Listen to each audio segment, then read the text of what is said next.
வேற்று கிரகவாசிகள் அப்படின்னு சொல்லக்கூடிய இந்த ஏலியன்ஸ் இந்த விஷயம் இருக்குதா இல்லையா அப்படிங்கக்கூடிய இந்த கேள்வி பல வருடங்களாக இன்றும் அறிவியலால் கூட தீர்வு சொல்ல முடியாத ஒரு கேள்வியாக இருந்துட்டு இருக்கு. இன்னைக்கு வரைக்கும் மக்கள்கிட்ட ஒரு மிகுந்த ஒரு ஆர்வத்தை தூண்டக்கூடிய ஒரு கேள்விகளை இதுவும் உண்டு. ஆனா இந்த கேள்விகளுக்கு எல்லாமே இப்போ வந்து விடை கிடைக்க போகுது அப்படின்னு சொல்றாங்க. 1947 காலகட்டத்தில் அமெரிக்காவுடைய நியூ மெக்சிகோ மாகாணத்துல ராஸ்வல் அப்படிங்கக்கூடிய பகுதிகளில் ஒரு அடையாளம் தெரியாத ஒரு விண்வெளி பொருள், அதாவது விண்வெளியிலிருந்து வந்து ஒரு பறக்கும் பொருள் வந்து விபத்துக்குள்ளாக அங்கே விழுந்துருச்சு. ஒரு ஆக்சிடென்ட் ஆகி அந்த பொருள் வந்து கீழே விழுந்துருச்சு.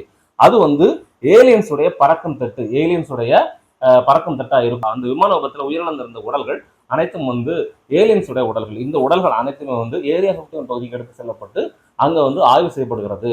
இந்த ஏலியன்ஸோட இந்த பறக்கும் தட்டும் அந்த பகுதிக்கு எடுத்து செல்லப்பட்டு அங்க ஆய்வு செய்யப்படுகிறது அப்படின்னு சொல்லி ஒரு செய்தி காட்டுத்தீயா பரவிச்சு. இந்த ஒரு நிகழ்வு தான் முதன் முறையாக அதிகாரப்பூர்வமாக ஒரு ஏலியன் நிகழ்வாக அறியப்படுகிறது.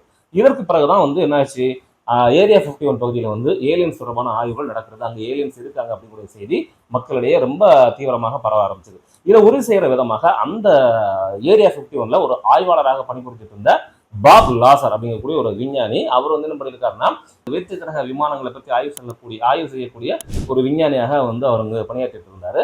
அவர் வெளி உலகத்துல வந்து ஒரு விஷயத்த வந்து சொல்றாரு. அது என்னன்னா, ஏரியா 51 பகுதியில வேற்று கிரக விமானங்கள் பாதுகாக்கப்படுகிறது. அந்த வேற்று கிரக விமானங்கள்ல உடைய இன்ஜினியரிங் தொழில்நுட்பத்தை நாங்கள் வந்து ஆய்வு பண்ணியிருக்கிறோம். அதாவது அதை ரிவர்ஸ் இன்ஜினியரிங் மெத்தடில், ஸோ அது என்ன தொழில்நுட்பத்தில் அது வந்து செய்யப்பட்டிருக்கிறது அப்படிங்கிறத கண்டுபிடிச்சு அதே தொழில்நுட்பத்தில் அதிநவீனமான உளவு விமானங்களை தயாரிப்பதற்கு அமெரிக்க அரசாங்கம் முயற்சி பண்ணிட்டு இருக்காங்க அப்படிங்கக்கூடிய விஷயத்தையும் வந்து அந்த பாப் லாசர் அப்படிங்கக்கூடிய விஞ்ஞானி ஒளிவிலக்கு சொன்னாரு. இது ரொம்பவே பரபரப்பான ஒரு செய்தியாக மாறிடுச்சு. அப்படி இவர் வந்து சொல்லவும், அப்போ உண்மையிலே அங்கே வந்து ஏலியன் விமானங்கள் பரிசோதிக்கப்படுகிறது, அங்கே யூஎஃப்ஓக்கள் பாதுகாக்கப்படுகிறது அப்படிங்கக்கூடிய விஷயம் மக்களிடையே ஒரு பேசு பொருளாயிருச்சு. இப்படி ஒவ்வொருத்தரா வெளியே சொல்லக்கூடிய தகவல் மூலமா தான் இந்த விஷயங்கள் வெளி உலகத்துக்கு தெரிய வருது.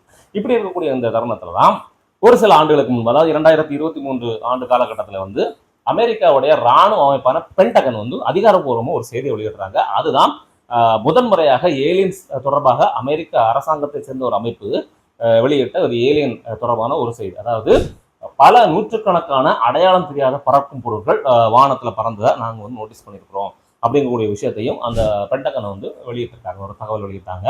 ஸோ இது வெளியிட்டது மக்களிடையே ஒரு மிகப்பெரிய ஒரு பரபரப்பாச்சு. உண்மையிலே அப்போ வந்து ஏலியன்ஸோடைய பறக்கும் தட்டுக்கள் பூமிக்கு வந்திருக்கிறது, அது உண்மை அப்படிங்கக்கூடிய விஷயமும் மக்கள் வந்து நம்ப ஆரம்பிச்சாங்க.